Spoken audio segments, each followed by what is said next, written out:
My favorite player was Michael Jordan. Yeah. My dad's from Chicago. We were huge Bulls fans. We're going to play the Bulls for the championship. Michael Jordan just has some more help. I'm just as good as him. They look at me like I'm crazy. I was left speechless. The only thing I knew in that moment was that Jordan was the GOAT. Future generations will never come close to what we were with. When a young Larry Bird is left without words, you know you've just witnessed something unforgettable. Some players earned respect, others inspired fear. Michael Jordan commanded both the moment he stepped on the court. From the start, there was something about him, the look in his eyes, as if he already knew what was coming, and that you couldn't stop it. This isn't about stats or rings. It's about how the greatest players alive spoke of him. Not in admiration alone, but in awe of the impact. He changed how rivals prepared, how coaches schemed, and how the game itself was played. Not because he asked for it, but because he forced it. That isn't hype, it's the truth from those who faced him. In this video, you'll hear it from them directly, the players who tried to stop him and all came away saying the same thing: Jordan was different. And if Bird's first words stunned you, just wait until you hear what he says later. Some games you remember. Some players make you forget it was even a game. For Shaquille O'Neal, standing across from Michael Jordan wasn't just a matchup, it was something else entirely. Shaq stormed into the league like a wrecking ball, a once-in-a-generation fusion of power and athleticism.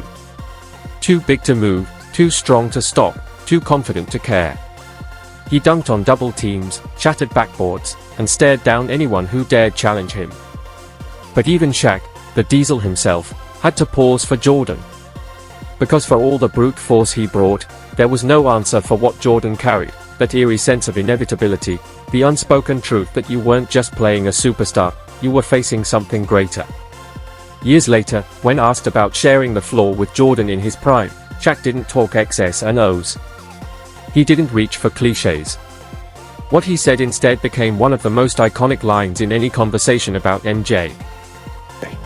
What is it like just being on the floor with him, man? I don't know what God looks like. It's like seeing. That wasn't just a quote. It was a revelation. The most dominant big man of his era, a four-time champion, three-time finals MVP, a legend who physically overwhelmed other legends, describing Michael Jordan in spiritual terms. Because that was the only way to explain what it felt like when Jordan locked in. He didn't need to talk. His game was the statement. His presence alone told every player, every fan, and every coach exactly who was in command. So when Shaq said it was like seeing God, it wasn't just about the moves or the highlights, it was about how Jordan made people feel. Even the ones who thought they were untouchable. That's what true greatness is. Not just dominance, but the ability to make the most unstoppable players stop, look across the floor, and realize they were witnessing something beyond belief. If effort ever had a patron saint, it was Dennis Rodman. Relentless on the glass, fearless on defense, unapologetically physical. Rodman didn't care who you were or how many scoring titles you had, step into his space, and you were in for a war. He was chaos with purpose, a defender who could wreck your rhythm just by being there. But even chaos had its limits. And when it came to Jordan, Rodman had no illusions about who held control. In a rare moment of calm reflection, far from bravado, stripped of the usual sound bites, he was asked what it was like to try and contain MJ. And this time, he didn't talk trash. He told the truth. You're one of the few guys that can say that, by the way. It was actually cool, man, because it gave us the opportunity to work harder, because we knew these guys was coming. And once we start playing them, and once we got in the playoff with these guys, but it's like... Coming from Rodman, that's as close to a bow as you'll ever get. This is the same man who battled Karl Malone, wrestled Shaq for rebounds, and waged psychological warfare with some of the greatest scorers the game has ever seen. But Jordan was different. He didn't make Rodman feel fear, he made him feel inevitability. Rodman didn't sugarcoat it. You could bring your best, your most physical defense, your sharpest focus, your full effort. And Jordan would still find his way. He'd rise into that flawless mid-range pull-up, drift into a fadeaway, or slip past you with a first step that seemed ordinary until it was already too late. Guarding Jordan wasn't about stopping him, it was about surviving him. Rodman's respect was never handed out. But when he admitted it was hard just to hold MJ under 30, he wasn't exaggerating the skill, he was acknowledging the truth. Jordan was going to get his. The only question was how long you could hold him off before he took the game away. Some matchups in basketball feel like destiny, those one-on-one moments where greatness collides with greatness, where time seems to slow and every eye in the arena locks in. For Allen Iverson, fearless and unapologetic, that moment had lived in his head long before he ever set foot on an NBA court. And when the day finally came, with Michael Jordan standing in front of him, Iverson didn't blink. Regarded me that I was going to try my move on the greatest player to ever play. So I knew I was going to do it. When he got on me, that's why I backed up. I said, oh, here we go. I didn't get nervous. And I was, like you said, just young, you know what I mean, and just confident. So my heart won't thumping or nothing like that. I won't, you know what I mean? I did it like I would do it any other time. That's not arrogance, that's authenticity. Iverson wasn't out there trying to embarrass Jordan.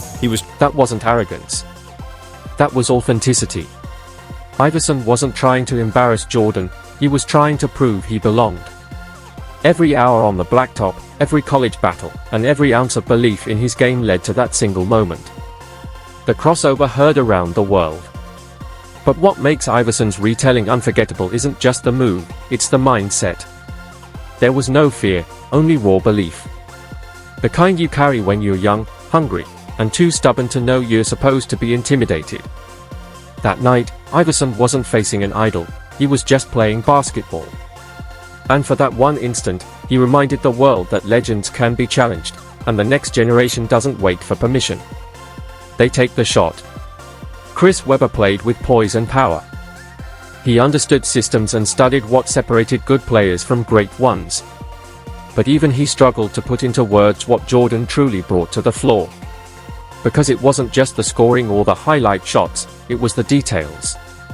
The things most players only perfect in empty gyms, Jordan executed under the brightest lights, in the middle of playoff wars, against the best defenders alive. Webber didn't need to exaggerate. He didn't need to hype. He saw it up close. And when he speaks about it now, you can hear it in his voice, the weight of someone who witnessed something that defied explanation. You know, like the drills that you do every day just to become a better player, and you do them hard. Like, he was playing that way in the game. He was denying, seeing the man in the ball, turning, talking on defense, elbowing guys as they came through the paint. Like, we saw his greatness, and he shut in. That's the part people forget. Jordan didn't just score 30 a night, he defended like his reputation depended on it. He jumped passing lanes, barked on defense, and threw elbows at cutters just to remind them who they were dealing with. There were no possessions off. Every second on the floor was personal. Chris Webber had played alongside killers. He'd seen legends up close. But Jordan? He executed the fundamentals with such relentless intensity that the other 9 players looked like they were still in warm-ups. So when Webber said, "We saw his greatness," it wasn't admiration. It was recognition. Because if you played against Michael Jordan even once, you didn't need an explanation, you felt it. And then there's Magic Johnson. When Magic talks basketball, it's like he's still running the fast break in his head, eyes scanning, rhythm flowing, smile ready to burst. He's seen every superstar, played with the best, and competed at the highest levels. But when the conversation turns to Michael Jordan, even Magic's tone shifts. His words get heavier. Because Jordan didn't just play the game, he redefined what greatness was supposed to. It's nerve-wracking because he demands excellence. And but just getting him the basketball in the right place and let him do his thing with the tongue out and everything. You know, the tongue way out. You can almost picture the scene in Magic's mind, Jordan slicing through the lane, tongue out, defenders scrambling behind him, the ball already floating toward the rim before the crowd could even react. And for a player like Magic, who built his legacy on elevating everyone around him, watching Jordan wasn't about flash. It was about precision. Jordan's demand for excellence wasn't just a standard he held for himself, it was one he imposed on everyone in his orbit. If you weren't locked in, he'd let you know. If you were, he'd lift you higher, make you look like a star. Magic saw it firsthand. Not as a rival trying to diminish it, but as a master of the game recognizing another master. Jordan had that rare gift, the ability to make the extraordinary look routine. So when Magic remembers the tongue, the walk, and the energy, he isn't just recalling a player. He's recalling a force. The one man who could make even his jaw drop. The one who demanded that everyone, Hall of Famers included, raise their game just to keep up. Long before Tony Parker won championships in San Antonio, before he became the steady hand running pick and rolls with Tim Duncan, he was just a kid in Europe with a ball and a dream. For him, basketball wasn't just exciting, it was sacred. And his very first true basketball memory? Seeing Michael Jordan live. Michael Jordan. My dad's from Chicago. We were huge Bulls fans, and so I remember being 10 years old and being in Monaco, and I went to the game, the Dream Team. They played France for a friendly game before going to Barcelona for Olympics, and I was one of those kids who will go down and go watch it. France lost by 50, but you know, That's not bad. and so I was just super excited to see my idol, and that's why I wear the number 9. That's not a stat. That's not a scouting report. That's legacy. For a 10-year-old kid sitting in the stands, Michael Jordan wasn't just a basketball player, he was larger than life. The Dream Team had already become legend, but seeing Jordan in person? That changed Tony Parker forever. He wasn't watching a man shoot hoops. He was watching greatness unfold in real time. And even after carving out his own stardom, championship runs, MVP caliber stretches, and eventually a Hall of Fame resume, Parker never pretended he'd outgrown that moment. Some idols never shrink, even when you catch up to them. That's why Parker wore number 9 his entire career. Not because it looked sharp on a jersey, but because it anchored him back to Monaco, to that wide-eyed kid watching Jordan and daring to dream he could be part of something that magical. And then there's Charles Barkley. Confidence was never his issue. He wasn't just a force on the court, he was a force of will. Undersized for his position, yet stronger than most of the league, Barkley never backed down from anything. So when the 1993 NBA Finals arrived, Barkley versus Jordan, there was no fear. From the moment he walked into Phoenix's locker room, Barkley made one thing clear, he wasn't conceding a thing. Till that first day, I said, guys, I think I'm the best basketball player in the world. We're gonna play the Bulls for the championship. Michael Jordan just has some more help. I'm just as good as him. They look at me like I'm crazy. They're like, what? I says, I think I'm the best basketball player in the world. Y'all gonna find out right now. That's vintage Chuck, honest, unfiltered, and unshakably confident, even when the odds leaned the other way. But what makes the story more than bravado is what followed. Barkley did play out of his mind in that finals, 27 points, 13 rebounds, and nearly 5 assists a night. He went toe-to-toe with Jordan and never blinked. And yet, Jordan still won. That's the thing. Barkley wasn't wrong to believe he could match up, he had to believe it.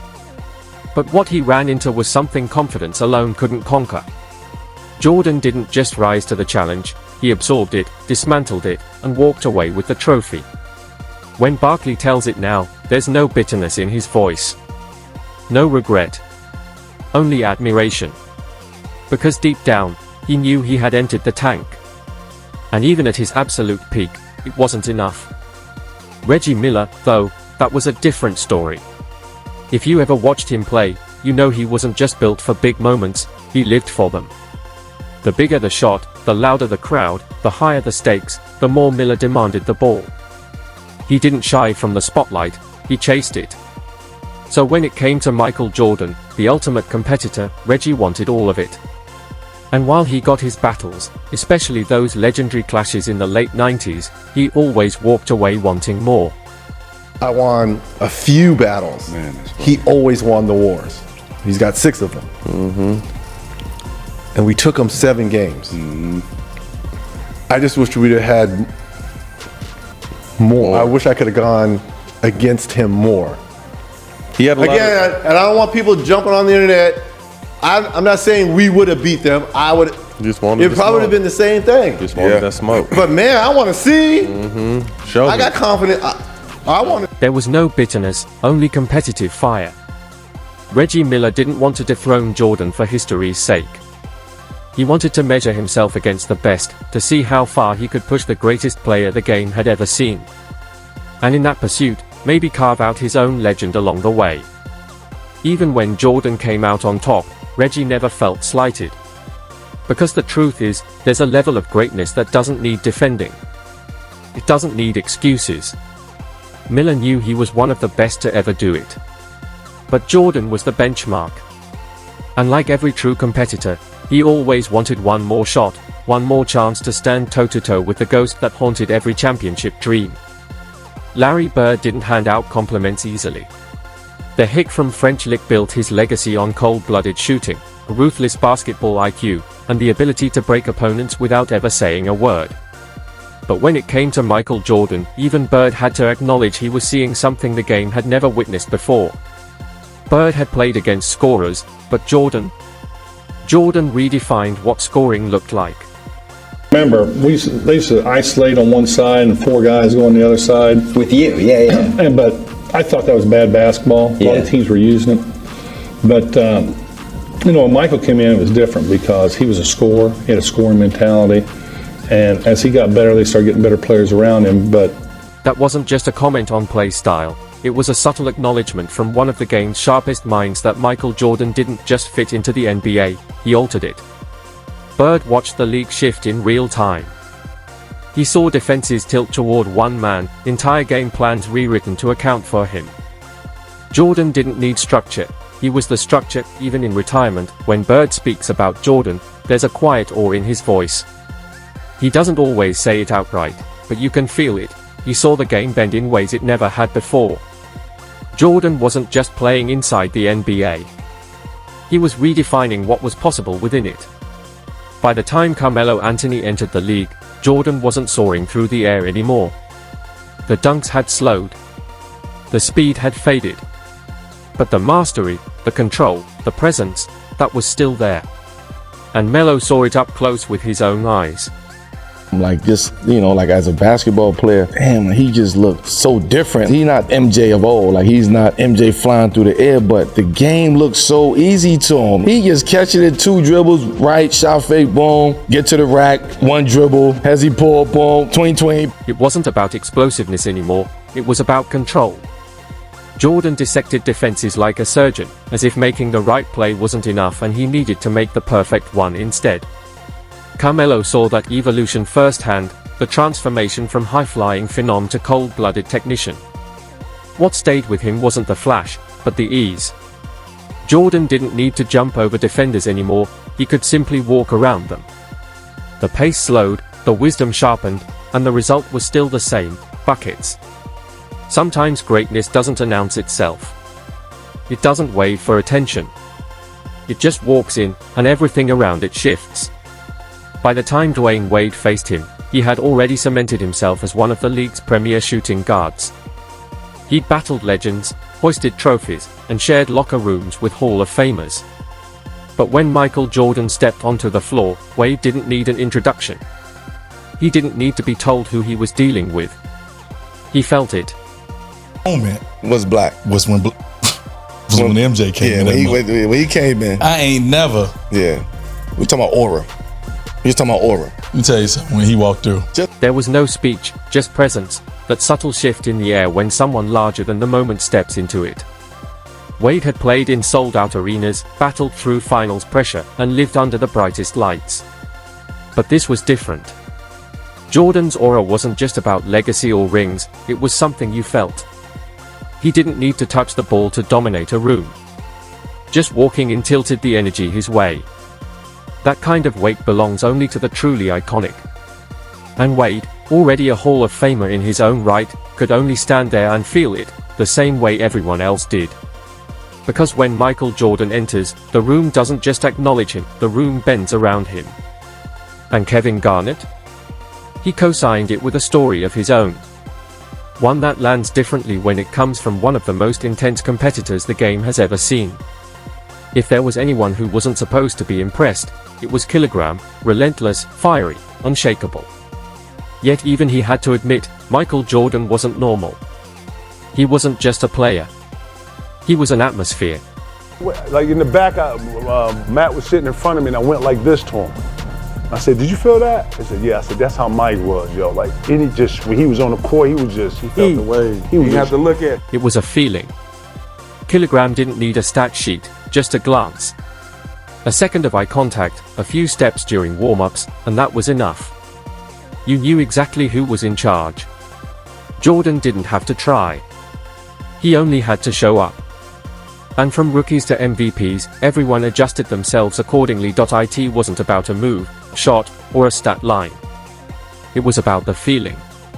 Kilogram, one of the most intense competitors to ever touch hardwood, described it like a sudden rise in temperature.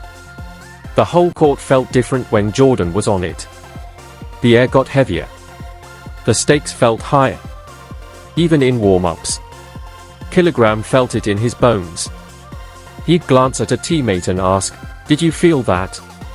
And the answer was always yes. Because Jordan never blended into the background.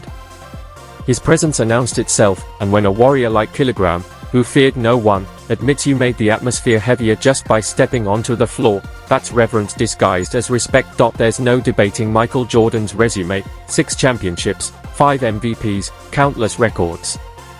But the truth of his greatness doesn't live in the numbers. It lives in the voices of those who were there, the Hall of Famers who guarded him, the MVPs who studied him, the kids in the stands who grew up to become legends themselves. When Shaq says it felt like seeing God, when Rodman admits there was no stopping him, when Bird, Magic, Wade, Kilogram, all of them, speak of Jordan as more than just a player, that's legacy, because Jordan didn't just win. He transformed everyone around him. He made veterans question themselves. He made rising stars raise their game. And he even made the coldest competitors crack a smile, knowing they were standing next to the standard. This wasn't just dominance. This was myth in motion. And decades later, the legends still remember. Because once you've seen Michael Jordan in full flight, you don't forget. You only say, that was different.